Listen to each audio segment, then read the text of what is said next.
Preste atenção, porque um texto, ele vai completando o outro.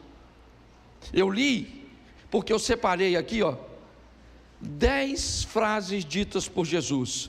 A primeira é o reconhecimento de autoridade de Deus e de seus pais em Lucas 2. A segunda é o reconhecimento da autoridade de João Batista sobre ele, Mateus 3:15. Depois é ele falando da sua missão em Marcos 1:15, onde ele fala de arrependimento e fé. A quarta está em João 1:38, onde ele pergunta: o que vocês estão buscando? Vocês vieram à igreja para quê? O que vocês querem comigo? O que vocês estão querendo comigo? É isso que ele está perguntando. No Evangelho de João, a história começa assim: o que você está buscando em mim? Eu acho que vale uma reflexão. Mas quando ele sai de João 3,15, Jesus diz 3 frases. Como eu disse 10, eu já li 4, vou ler mais 3 agora. Bota para mim Mateus, vou ler todas elas em Mateus para ficar fácil. Mateus 4:4. Mateus: ele, porém, respondendo, disse o quê? Ele disse o quê? Ele disse o quê? Verso 7.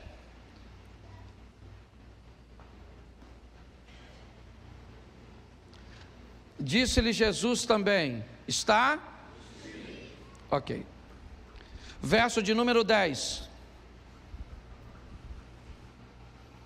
Põe o 10, por favor.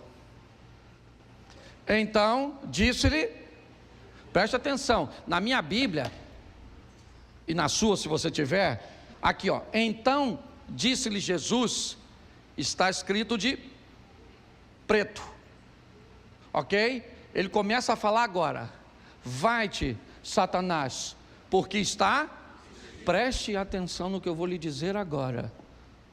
As primeiras frases ditas por Jesus refere-se a reconhecimento de autoridade.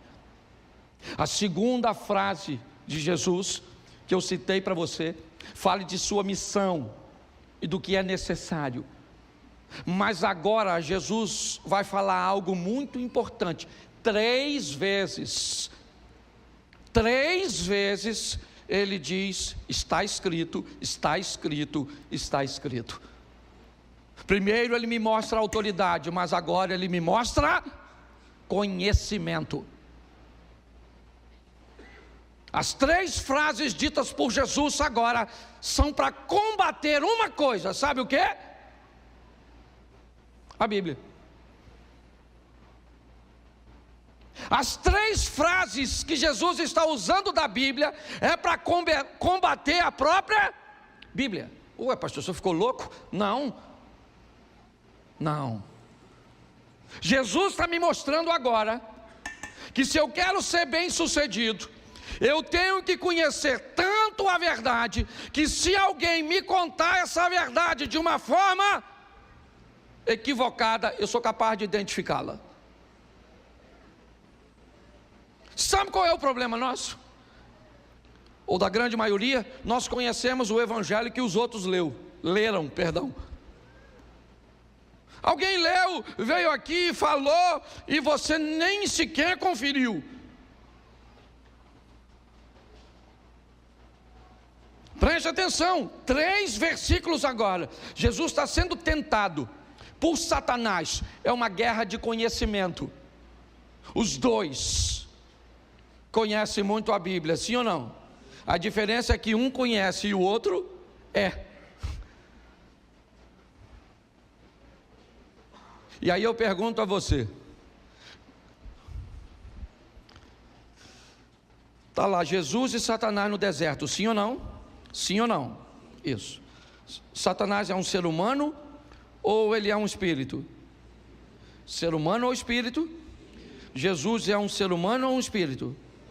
Jesus é um ser Então Jesus é um humano conversando com um ser espiritual, se é que eu posso chamar celestial, Tá certo? Sim ou não? Qual é a diferença entre os dois?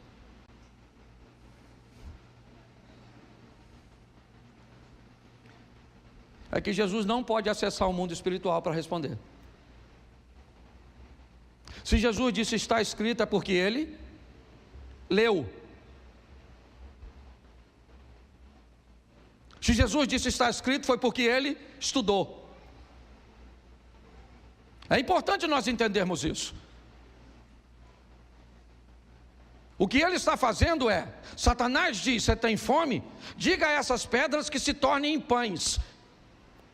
E sabe o que Satanás disse? Está escrito. E Jesus disse, mas também está escrito, nem só de pão viverá o homem. Se tu conhece a Bíblia, Satanás, eu também conheço, maluco. Vai ficar ruim a guerra. O diabo falou, beleza, tá certo. Certo? Então vamos aqui.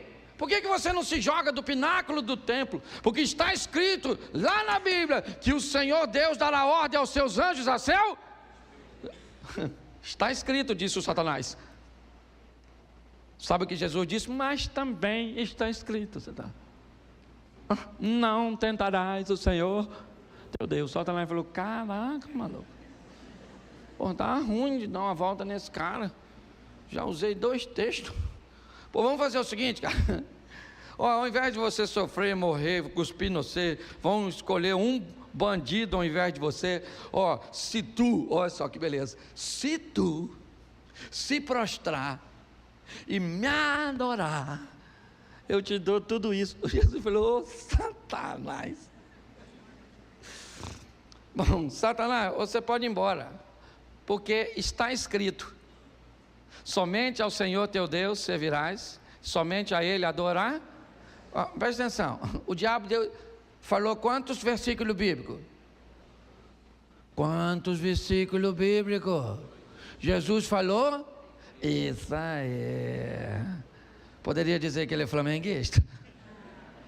Brincadeira, não cabe nem na hora, tá certo?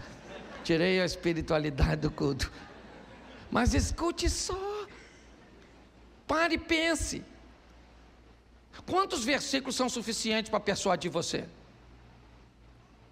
Para dizer para você e convencer você que qualquer tipo de amor é válido.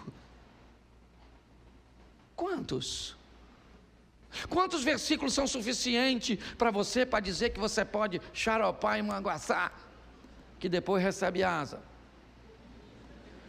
Só se for de Ícaro. Para se lascar. Quantos? Jesus utiliza agora 3 textos falando de seu conhecimento, porque ele estudou, entendeu? Se Jesus usou o poder dele para entender as Escrituras, se ele usou um texto que não estudou, deixa eu explicar uma coisa para você, não é justo. Não é. É importante nós entendermos isso aqui. 2 coisas eu já te mostrei até agora. Primeira foi reconhecimento de autoria. Segundo, conhecimento da palavra. Você sabe o que é de Bíblia? Nossa, pastor, vou falar mesmo. Não lê nada. Hoje já viu 50 mensagens no WhatsApp. Já consultou o Instagram. Eu falo porque eu também consultei. Não sou diferente de você não. Só que eu também li. Outro dia uma pessoa falou comigo assim, pastor, olha só, se você tomar um copo de guaraná,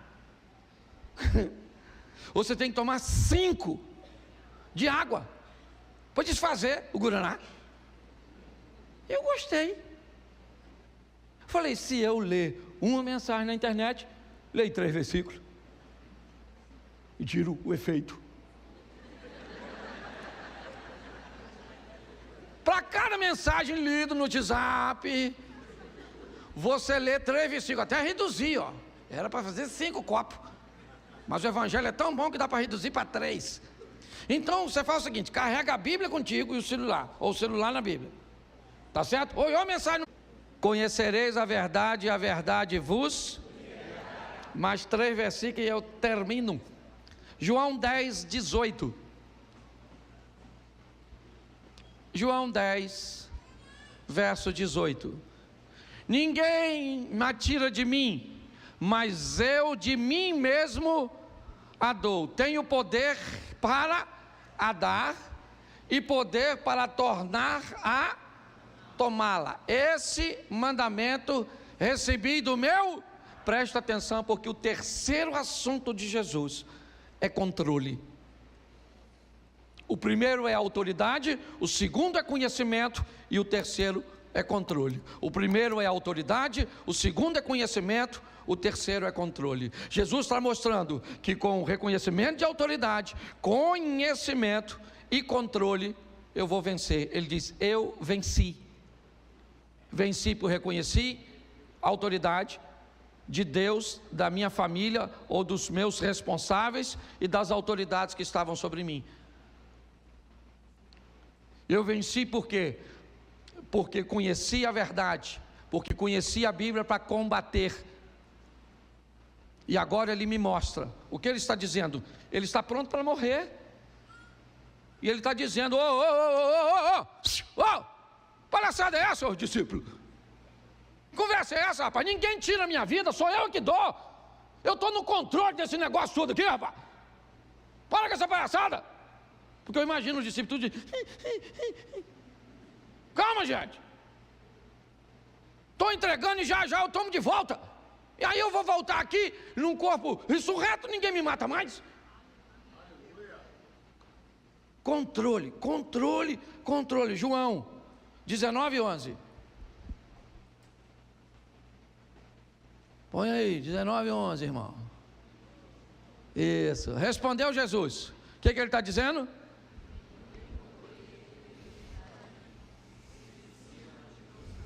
Presta atenção, porque isso aqui arrebenta na nossa cabeça. Perdoe a adaptação que eu vou fazer agora, mas eu tenho que fazer. Tá bom? Deixa que eu leio para não ofender ninguém. Lula: nenhum poder terias contra mim se de cima não tivesse dado. Bolsonaro: nenhum poder teria contra mim se de cima não te fosse dado. Papai e mamãe: nenhum poder teria contra mim. Deixa eu falar uma coisa para você. Jesus está dizendo o seguinte para Pôncio Pilatos. Pilatinho, sabe o que Pilato falou para Jesus? Encheu o peitinho. Ele falou: ô Nazareno, estão querendo lascar você. E aqui nessa jossa quem manda sou eu. Fala comigo agora, ô Nazareno, porque eu livro você da morte. Eu sou Pôncio Pilatos. Jesus falou: Pilatinho, sabe de nada, vai lavar a mão, miserável. Ô Pôncio, nenhum poder tu teria, cara. Tu só está onde está porque meu pai deixou. Sabe o que Jesus está dizendo? Ô camarada, quem está no controle de tudo aqui sou eu. Sabe o que ele disse? É-me dado todo o poder no céu e... Eu acabo com isso tudo agora, rapaz. Oh, as pinques cérebro, meu Deus do céu. Querendo dominar o mundo? Jesus está dizendo: eu faço o que eu quiser. Ninguém. Agora, deixa eu te dar uma notícia agora ruim também, que hoje eu vim para dar uma notícia ruim. Você sabe por que tem gente ruim no poder? E Deus permite que elas estejam lá? Porque alguém tem que estar. Alguém tem que estar no poder, sim ou não? Você quer? Então não reclama de quem está. Entendeu? Tem lugar que não era para o outro estar lá, era para tu. Mas tu não quer estudar, tu não quer trabalhar, tu não quer se dispor, tu não quer fazer nada. Aí fica reclamando do outro que está lá. Alguém vai ter que ocupar o lugar, querido. Entendeu? Acabou. Eu já tive aqui gente, certo, que entrou aqui e falou: pastor, feliz ao nosso partido, eu vou financiar uma campanha para o senhor, a senador, aqui dentro desse estabelecimento. Eu olhei para ele e falei: querido, você acha que eu sou pastor, eu sou sacerdote, eu sou político? Ele me olhou assim meio sem graça, falou: eu acho que o senhor é sacerdote. Falei: então vamos tomar um café. Então eu posso reclamar do senador? O Rio de Janeiro está lá representado por Romário. Porque nós estamos precisando de uns gols no Senado. Mas por que você acha que ele ganhou para senador? Porque jogou nos 3 grandes do Rio e construiu um nome, sim ou não? Então, eu não reclamo, só oro: Senhor, essa dele bateu na trave. Não é verdade? Eu oro, porque você está rindo, mas o assunto é sério. O que Jesus está mostrando aqui é o seguinte: eu estou no controle. Ele disse a Pôncio Pilatos: ninguém, certo, ou nenhum poder terias contra mim, se de cima te não fosse isso aí. E aí? Seu pai não teria poder nenhum, você teria nascido em outro canto. Aliás, você nem teria nascido, se você não gosta do seu pai e da sua mãe. Botaram você numa chocadeira assim, e você nascia naturalmente, do nada. Ninguém. Mas você só vai conseguir entender isso quando você reconhecer a sua identidade de fato. O último texto que eu vou usar aqui é o último texto dito por Jesus, certo? No Evangelho de Marcos, capítulo 16, verso 16. Ele já está indo embora, certo? Preste atenção no que ele diz. Quem crer e for, será, mas quem não, será. Verso 17. Estes sinais seguirão aos que, em meu nome, falarão novas. Vamos lá, bota o 18. Pegarão nas serpentes, certo? E se alguma coisa, e se beberem alguma coisa mortífera, não lhes farás dano. E imporão as mãos sobre os enfermos e os... Verso seguinte. Ora, o Senhor, depois de ter falado, foi recebido ao céu, assentou-se e está esperando para encontrar comigo e com você. 3 coisas eu quero que você guarde na sua mente. A primeira delas aqui: reconheça a autoridade. A segunda, tenha conhecimento da palavra. A terceira, assuma o controle. Pare de deixar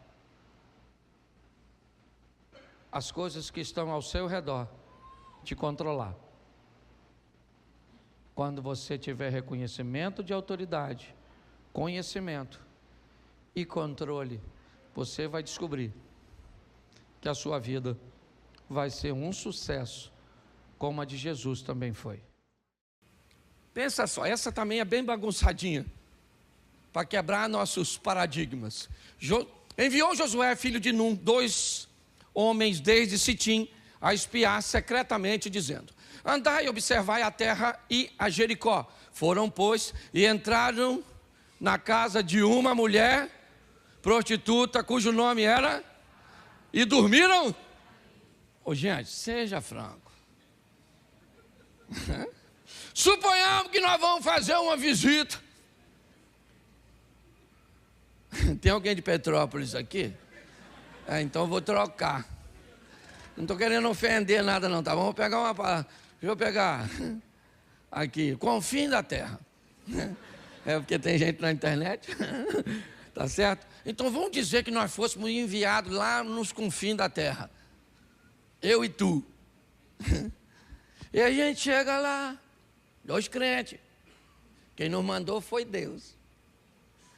Tu ia aonde? Para dormir na casa da dona Raabe, um prostituto? Seja franco, tu tem reputação, crente. Eu acho isso mó barato. Primeiro porque essa mulher não pertence ao povo de Deus. Olha a salvação passando em Jericó. É ou não é? A Raabe quer ser salva, sim ou não? Mas mais do que ela quer salvar quem? Toda a sua família. Eu gosto dessa dona. Uma vida meio torta, mas meio certa. Aliás, quem aqui tem direito de falar contra a dona Raabe? O nome dela está na genealogia do Cristo. E o teu está no Serasa. Pense nisso. Olha que diferença, você botando defeito nela. Muita gente sorriu porque achou graça. Outros sorriram porque lembraram que é verdade. Mas preste atenção em mim. Ô gente, são espiões. Quem são aqueles dois espias?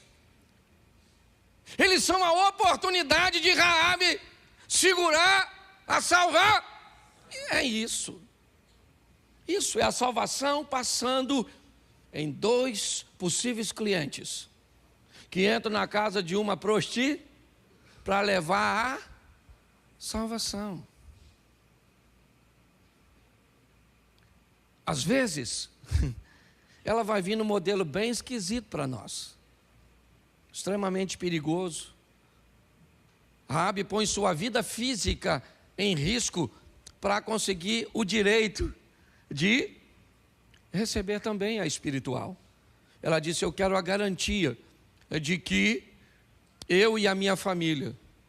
E sabe o que os homens disseram? Então nós vamos fazer um acordo. Se você nos recebeu aqui nessa casa, olha só, olha bem, a salvação entrou na casa de Naamã através de uma menina e entra na casa da prostituta Raabe com dois espias. E os espias dizem para ela: quando nós invadirmos Jericó, todos os seus familiares devem estar dessa porta para dentro e porta fechada. Nós não damos garantia nenhuma do que vai acontecer lá fora. É o mesmo processo que acontece o tempo inteiro. Se formos usar a arca de Noé como exemplo, é isso aí. Fecha o que está aqui dentro, está seguro, o que está lá fora está em jogo. Certo? O sangue cobriu, fechou. Quem está fora do sangue está fora. É assim que funciona. É sempre a salvação tentando nos alcançar. E aqui, passando por Jericó. É assim que funciona. A primeira coisa que Jesus vai mostrar em suas palavras, em suas atitudes, é o reconhecimento do céu, da prioridade do céu, de fazer a vontade de Deus. Mas segundo, o reconhecimento da autoridade de seus pais, daqueles que estão sobre ele. Não se esqueça que ele é o próprio Deus, sendo cuidado por homens, por seres humanos. É o divino sendo cuidado por um indivíduo carnal. E ele não tem problema nenhum de obedecer a essa hierarquia. O texto diz: ele ficou quieto, foi para casa e lhe foi sujeito. Obedecia seu pai e a sua mãe. Talvez isso nos mostre porque ele foi bem sucedido. Talvez essa seja uma grande lição de Jesus para todos nós que muitas vezes não atentamos. Que uma das melhores maneiras de sermos bem-sucedidos nessa terra é obedecermos aos nossos pais. É o reconhecimento de autoridade.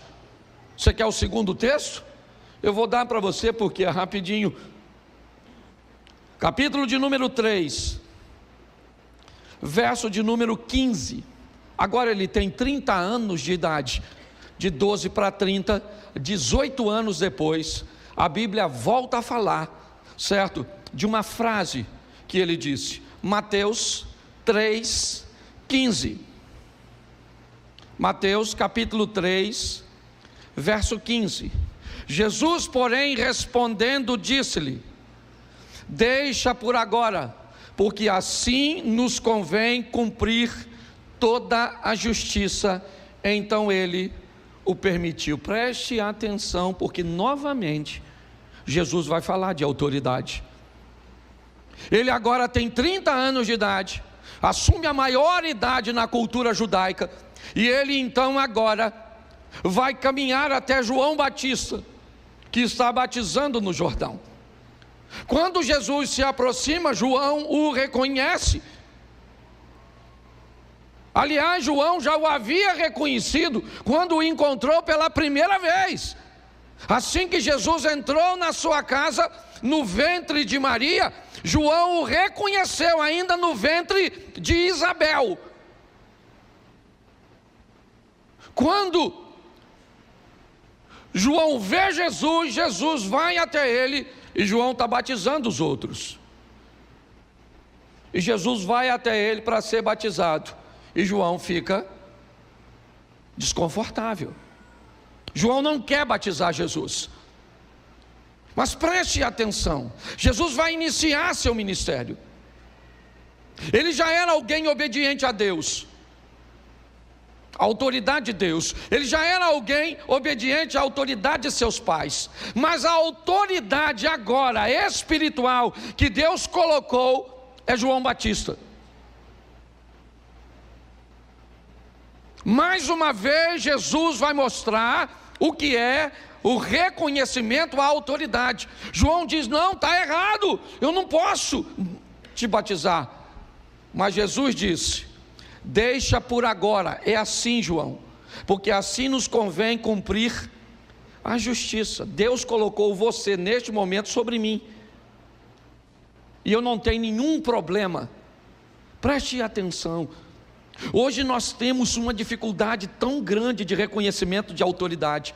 Hoje nós vemos tantas pessoas com tanta dificuldade de reconhecer a autoridade do chefe, a autoridade do patrão, a autoridade do mais velho, a autoridade do professor, a autoridade do pai, a autoridade do pastor, a autoridade do policial, a autoridade do político, a autoridade. Hoje nós vivemos uma crise de reconhecimento de autoridade. Somos cristãos, então vamos lá, vamos reconhecer a autoridade de Deus. Estou aqui tratando os negócios de meus pais. Tá bom, tratou, vamos embora para casa. Então tá bom, vou reconhecer a autoridade de meus pais. Não interessa se ele é Deus ou não. Aliás, nesse momento ele não é Deus, ele é um ser humano.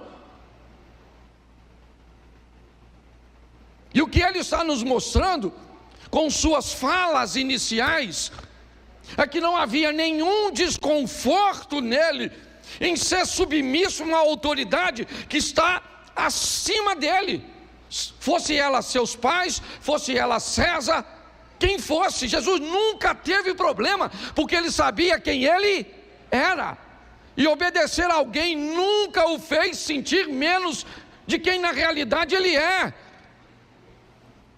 Hoje uma mulher não consegue ser submissa a um homem, um marido não consegue ouvir uma mulher que pode ser uma autoridade na vida dele ou do marido, porque a Bíblia, ou melhor, a vida aproxima pessoas diferentes, que são fortes em áreas diferentes.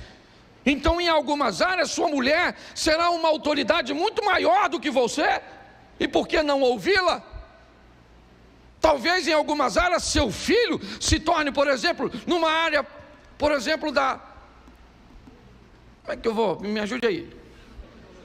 Tecnologia. Certo? Às vezes seu filho tem 10 anos e é uma autoridade, que tu não troca nem o som do celular. Certo? Mas as pessoas têm uma dificuldade, meu irmão, de reconhecer a autoridade. Jesus não tinha. Era para estar debaixo de José, mas estou aqui, estou obedecendo a Deus, estou obedecendo a César, eu estou obedecendo ao que Deus criou. Estava aqui, certo? Que era, não precisa ficar, pode deixar, tá certo? Mas eu queria que você entendesse como ele começa falando. As primeiras frases de Jesus registradas na Bíblia têm por tema autoridade. Duas coisas que ele também vai dizer: Sua primeira frase em Marcos é Marcos 1,15. Eu acho que vale a pena também. Marcos 1,15. Vamos lá? E dizendo: o tempo está cumprido, o reino de Deus está, arrependei-vos e crede no... Preste atenção. O Evangelho de Marcos, Jesus está escrevendo a igreja que estava se formando em Roma, ou seja, seu propósito é escrever aos romanos. Esse é o primeiro evangelho a ser escrito. Pastor, se o primeiro evangelho é Marcos, por que Mateus vem primeiro na colocação e na formação do Novo Testamento? Porque Mateus escreve para os judeus, citando a linhagem, o sacerdócio de Jesus, e por isso Mateus vem primeiro. Já Lucas escreve para os gregos, já João escreve para todos os crentes que já tiveram um primeiro encontro com Jesus, que é através do Evangelho de Marcos, de Mateus ou de Lucas. É só para esclarecimento, que isso aqui não vai te acrescentar nada agora.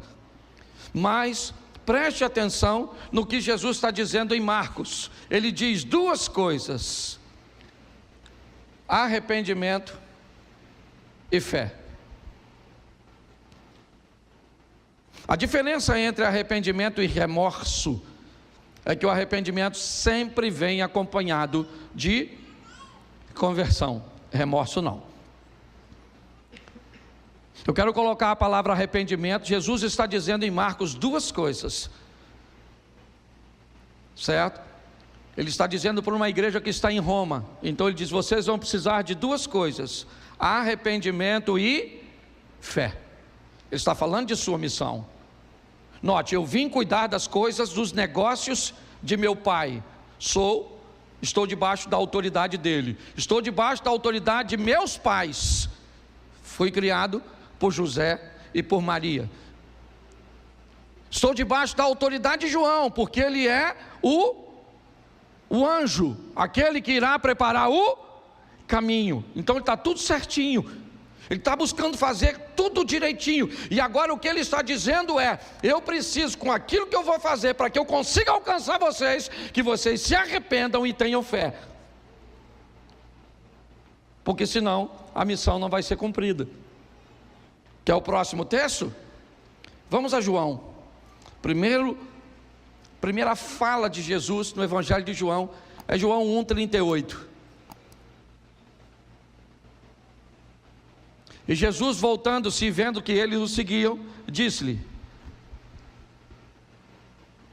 lê para mim. Disse-lhes o quê? Isso. Quando você vai ver a Bíblia, a única coisa que vai estar em vermelho é: que buscais. Desse texto todo aqui que você está lendo, a única coisa que Jesus disse foi o quê? Que buscais. Só isso. No Evangelho de João ele está fazendo uma perguntinha só. A primeira pergunta dele é: o que vocês estão buscando em mim? Note que em Marcos ele diz: arrependam-se e tenham fé. Mas agora em João ele diz: o que vocês estão buscando em mim? É cura? É libertação? Vocês estão querendo pagar uma dívida? Vocês estão querendo resolver um problema no casamento de vocês? Qual o motivo? Por que é que vocês estão me buscando? Quais são as expectativas que você tem em torno de se relacionar comigo? Para que vocês me querem? É isso que ele está dizendo. Preste atenção, porque um texto ele vai completando o outro. Eu li, porque eu separei aqui 10 frases ditas por Jesus. A primeira é o reconhecimento de autoridade de Deus e de seus pais em Lucas 2. A segunda é o reconhecimento da autoridade de João Batista sobre ele, Mateus 3:15. Depois é ele falando da sua missão em Marcos 1:15, onde ele fala de arrependimento e fé. A quarta está em João 1:38, onde ele pergunta: o que vocês estão buscando? Vocês vieram à igreja para quê? O que vocês querem comigo? O que vocês estão querendo comigo? É isso que ele está perguntando.